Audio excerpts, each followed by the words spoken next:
कांसी राम जी की जयंती पर और जिस तरह से समाजवादी पार्टी जिस स्ट्रेटेजी के साथ आगे बढ़ने की कोशिश कर रही है, वो कहीं न कहीं मायावती को मुझे लग रहा है कि बड़ा झटका देने की तैयारी है। कांसी राम बहुत बड़े दलितों के नेता रहे हैं, विचारक रहे हैं, उनका बहुत बड़ा दलित पॉलिटिक्स में योगदान है, इसको कोई नकार नहीं सकता।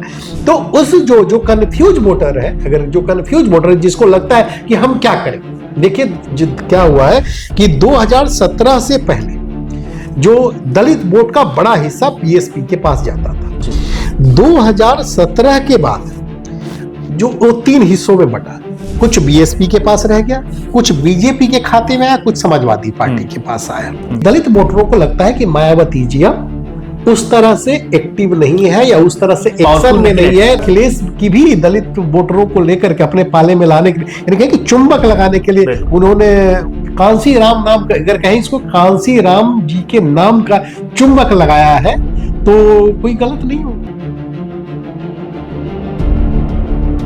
नमस्ते, यूपी टॉक में आपका फिर से स्वागत है। मेरा नाम नरेश कोश्यारी है। उत्तर प्रदेश में 2027 विधानसभा चुनाव से पहले अखिलेश यादव एक कोशिश में लगे हुए हैं। अखिलेश यादव अक्सर अपने भाषणों में एक बात का जिक्र कर रहे हैं। जिक्र ये है कि वो लगातार कह रहे हैं कि पूरा बहुजन समाज जो है वो इस वक्त सपा के पीछे खड़ा है, सपा को सपोर्ट कर रहा है। ये अखिलेश यादव कह रहे हैं।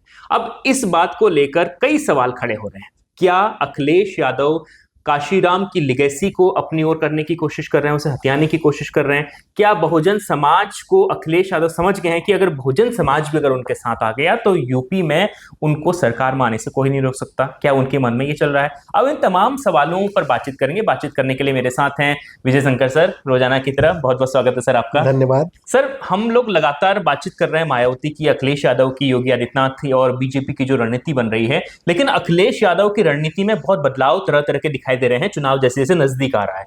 अब वो लगातार कह रहे हैं कि बहुजन समाज हमारे साथ है, पूरा बहुजन समाज। क्या उनकी कोशिश यही है कि वो काशीराम की, जो मायावती ने जो एक प्लेटफॉर्म बनाया काशीराम और मायावती ने, क्या उसे अपनी ओर करने की? देखिए नरेश, सबसे बड़ी चीज ये है कि जो 15 मार्च की जो तारीख है उस पर पूरे यूपी की या कहे पूरे देश की नजरें टिक गई हैं। अब 15 मार्च जो है वो कांसी राम जी की जो जयंती है और बीएसपी इस दिन को बड़े पैमाने पर मनाने की कोशिश, उसने रणनीति बनाई है। और कांसी राम जी ने दावा भी, जो बीएसपी की जो राजनीति रही है और बीएसपी का जो आज जहां से शुरू हुई और जो पीक पर पहुंची और आज जहां खड़ी है, उसमें कांसी राम जी का बहुत बड़ा योगदान है। एक विचारक थे और दलितों को एक, जिसको कहते हैं ना, पावर ब्लॉक बनाने में उनकी बहुत बड़ी भूमिका रही। लेकिन जो इसी वोट बैंक पर, जो यूपी की अगर पूरी पॉलिटिक्स देखें, यूपी की जो आबादी है, उसमें दलित वोटरों की जो संख्या हो करीब 22% है। यानी हर 5वां वोटर जो है वो दलित समुदाय से आता है। 150 से अधिक विधानसभा सीटें ऐसी हैं जिन पर जो दलित समाज जो है वो निर्णायक भूमिका में है। तो अखिलेश यादव की रणनीति ये है, जो उन्होंने जो निर्देश दिया गया है कि कांसी राम जी की जयंती को पूरे धूमधाम से मनाना है, हर जिले में मनाई जाएगी। तो कांसी राम जी को तो बीएसपी अपना कहती थी कि हम इनके रास्तों पे चल रहे हैं, मैंने उनके पीछे खड़ी दिखती थी। मायावती जी 4 बार मुख्यमंत्री बनी।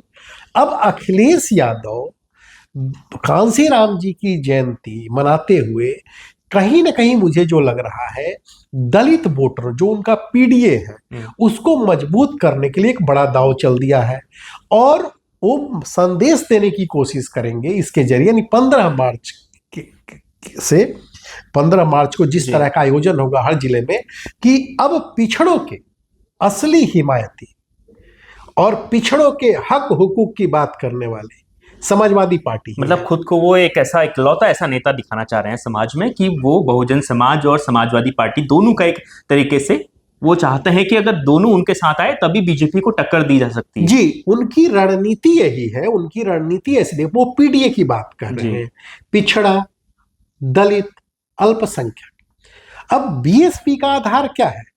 मायावती जो इतनी कॉन्फिडेंट दिख रही हैं, जो जो कह रही कि हम अकेले चुनाव लड़ेंगे, युवा वोटरों को साधने के लिए आकाश आनंद को आगे कर दिया, कांसीराम की लीगेसी को लेकर के आगे बढ़ी है, उनके पीछे, उन्हीं के विचारों के पीछे पार्टी खड़ी रही है। अब उसी कांसीराम जी की जयंती समाजवादी पार्टी मना रही है, हर जिले में मनाने की तैयारी कर चुकी है बड़े पैमाने पर। तो इसका मैसेज ये है कि समाजवादी पार्टी को, अखिलेश यादव को लगता है कि अब जो बीएसपी माने मायावती के कमजोर होने से जो वैक्यूम पैदा हुआ है, जो कन्फ्यूजन है, उसका फायदा कहीं ना कहीं समाजवादी पार्टी उठा सकती है और दलित वोटरों को अपने साथ ला सकती है। इसकी एक बड़ी वजह यह भी है कि 2024 के चुनाव में जिस तरह से अखिलेश ने पीडीए को आगे किया, पीडीए के सहारे, और दूसरा संविधान खतरे में के नैरेटिव को आगे बढ़ाया, उसके जरिए जिस तरह से उनका वोट बढ़ा, लोकसभा में सीटें बढ़ी, उसके आधार पे अखिलेश यादव को कहीं ना कहीं ऐसा महसूस हुआ कि अगर दलितों को जोड़ दिया जाए, दलितों में भी देखें तो अगर उसमें एक खास समुदाय मैंने जाटो वोट मायावती के साथ रहा है, उसके बाद जो गैर जाटो वोट है उसको अपने पाले में लाने के लिए बीजेपी भी पूरी कोशिश कर रही है और अखिलेश भी कर रहे हैं, कांग्रेस की भी नजर है उस वोट बैंक पे।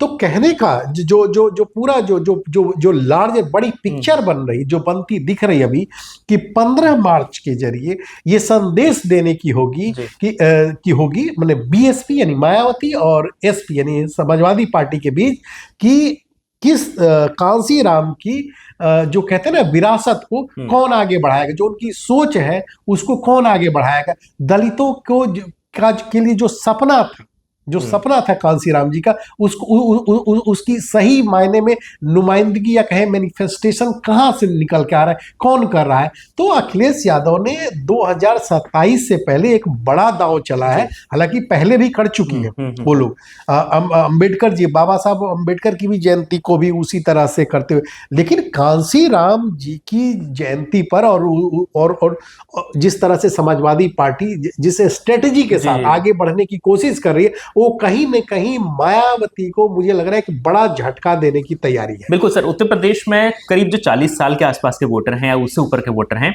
आज भी वो बसपा और सपा के जो वोटर हैं एक दूसरे को प्रतिद्वंदी के तौर पर देख रहे हैं, क्योंकि उन्होंने देखा है कि कभी सपा और बसपा एक दूसरे के आमने सामने रहती थी।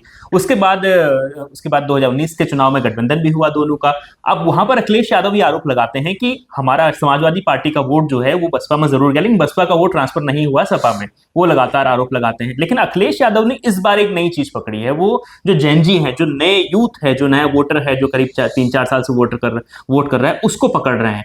और उसी सिलसिले में उन्होंने, एक नवीन सर हैं बहुत चर्चित, उन्हें भी अपने पाले में किया है, वो भी अब चुनाव लड़ने की तैयारी में है अखिलेश यादव। तो अखिलेश यादव क्या बसपा जो पारंपरिक वोट है उसमें जो उनके जेनजी वोटर हैं या फिर जो 18, 20, 25 साल के वोटर हैं, उनको क्या प्रभावित कर पाएंगे?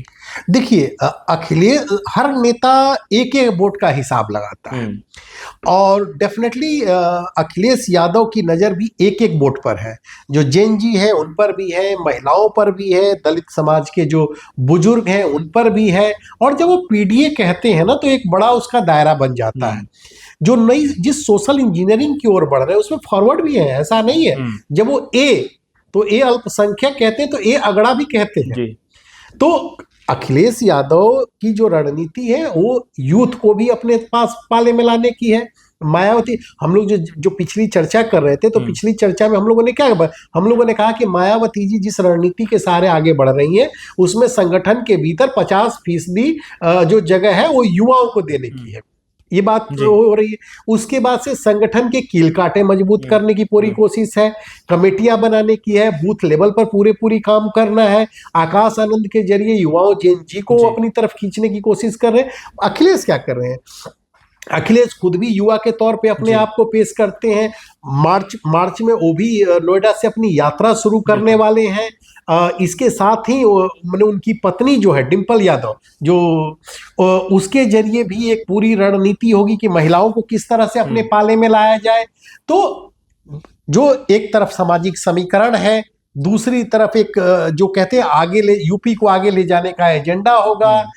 तीसरी तरफ उसमें होगा कि अगर आमने सामने की लड़ाई होती है तो उसमें वोट कहाँ कहाँ से खींचा जाए, तो उसमें अगड़ा वोट भी अपनी तरफ खींचने की कोशिश कर रहे हैं। कांसी राम जी के जरिए मैंने कांसीराम बहुत बड़े दलितों के नेता रहे हैं, विचारक रहे हैं, उनका बहुत बड़ा दलित पॉलिटिक्स में योगदान है, इसको कोई नकार नहीं सकता। तो उस जो कंफ्यूज वोटर है, अगर जो कंफ्यूज वोटर है जिसको लगता है कि हम क्या करें, देखिए क्या हुआ है कि 2017 से पहले जो दलित वोट का बड़ा हिस्सा बीएसपी के पास जाता था, 2017 के बाद जो वो 3 हिस्सों में बटा, कुछ बीएसपी के पास रह गया, कुछ बीजेपी के खाते में आया, कुछ समाजवादी पार्टी के पास आया। ठीक है, ये बंटने लगा। इससे पहले जब आप देखें आजादी के बाद, तो जो दलित वोटर थे वो कांग्रेस के साथ मंडल कमंडल की राजनीति के बीच जिस तरह से आगे उभार हुआ, उसमें दलित वोट को सत्ता तक के आसपास, यानी सत्ता में लाने की जो बात कहते थे, सत्ता में पहुंचाने की, तो कांसीराम ने शुरू की। वो पंजाब से थे, लेकिन यूपी में उनका प्रयोग मैंने दलित वोटों को एकजुट करके सत्ता में लाने का प्रयोग सफल हुआ। तो ये जो पूरी इस जो राजनीतिक चक्र है, इसमें अखिलेश यादव को लगता है कि मायावती से शायद मैं शब्द इसलिए कहता हूं कि क्योंकि ऐसे तो पता चलता नहीं कि किसने किसको वोट दिया, नहीं, जिस तरह से हमारे यहाँ गुप्त मतदान की व्यवस्था है, लेकिन ऐसा लग रहा है कि दलित वोटरों को, मैंने ऐसा माना जा रहा है कि दलित वोटरों को लगता है कि मायावती जी अब उस तरह से एक्टिव नहीं है या उस तरह से एक्शन में नहीं है। और अगर देखा जाए तो 14 साल से तो सत्ता से बाहर ही है, 15वां साल हो जाएगा, ये तीसरा चुनाव होगा जब वो सत्ता से बाहर होंगे। तो वहां पे जो उनका वोट जिस तरह से घट रहा है, उस घटते वोट क्रम से ये अनुमान लगाया जा रहा है कि अखिलेश यादव उन जो मायावती के वोटर थे, जो आज भी डोल ड्रम की स्थिति में है, उनको कांसीराम जी के नाम पर अपने साथ, यानी समाजवादी पार्टी के साथ जोड़ा जा सकता है। और ये एक एक वोट जोड़ने की जो राजनीति है, इसमें अखिलेश यादव इसीलिए यात्रा जो उनकी शुरू होने की जो प्लानिंग है मार्च के आखिरी में जो होगी, वो नोएडा से लेकर के पूर्वांचल तक है। और ये मानना पड़ेगा हम लोगों की दलित वोटर बहुत ही निर्णायक स्थिति में रहे हैं और अभी भी है। अगर वो एक और ये भी माना जाता रहा कि कभी वो एकजुट वोट करते थे, लेकिन अब थोड़ा सा जो बदलाव, मैंने कहा ना कि तीन खांचों में बेसिकली जो राजनीतिक धारा बटी है, तो उसमें 3 बीएसपी के पास भी कुछ दिख रहा है, कुछ एसपी के पास भी दिख रहा है, कुछ बीजेपी के पास। तो इसमें हर राजनीतिक दल कोशिश करता है और अखिलेश की भी दलित वोटरों को लेकर के अपने पाले में लाने के लिए, यानी कि चुंबक लगाने के लिए उन्होंने कांसीराम नाम का, अगर कहें इसको कांसीराम जी के नाम का चुंबक लगाया है, तो कोई गलत नहीं होगा। बिल्कुल। अब सर आप अपनी जनता पर हम लोग ये सवाल छोड़ देते हैं। देखिए, बहुत कोशिश कर रहे हैं अखिलेश यादव की सारी जितने पैतरे हैं चुनावी मैदान में 2027 के फेंक देने जरूरी हैं, क्योंकि अगर इस बार भी सत्ता नहीं आई तो फिर बहुत मुश्किल हो जानी है, क्योंकि 10 साल पहले ही सत्ता से दूर हैं और 15 साल सत्ता से दूर रहने का दर्द क्या होता है वो मायावती जानती हैं, और अखिलेश यादव भी अगर इस बार सत्ता में नहीं आए तो वो भी जरूर जानेंगे। तो आप बताएं, अगर बसपा का वोट अखिलेश अपनी ओर जिस तरीके से खींचने की कोशिश कर रहे हैं, क्या ये कोशिश कामयाब हो पाएगी या फिर नहीं? कमेंट का जरूर बताएं। तो अखिलेश और मायावती को लेकर जो दर्शकों ने सवाल किए हैं, उन सवालों को लेकर हम एक अलग से भी एक एपिसोड आपके सामने लाएंगे और आपको बताएंगे कि आपके जो सवाल थे उन सवालों के हम कोशिश करेंगे जवाब भी तलाशने की। सर से हम थोड़े से उन सवालों के जवाब निकालने की मैं कोशिश करूंगा। और लगातार आप यूपी टॉक को प्यार दे रहे हैं, आपका बहुत बहुत शुक्रिया। बाकी खबरें जो हैं हमारे वीडियो सेक्शन में आप जाकर देख सकते हैं। पूरा उत्तर प्रदेश का हर एक खबर पर हमारी पैनी नजर होती है, चाहे वो पॉलिटिकल खबर हो या फिर वो दूसरी खबरें हो। तमाम खबरों पर हमारी नजर रहती है। आप वीडियो सेक्शन में जाइए, वीडियो अच्छा लगा हो तो उसको शेयर जरूर करें, लाइक करें और चैनल को सब्सक्राइब जरूर कर लें। आपका बहुत बहुत शुक्रिया, धन्यवाद।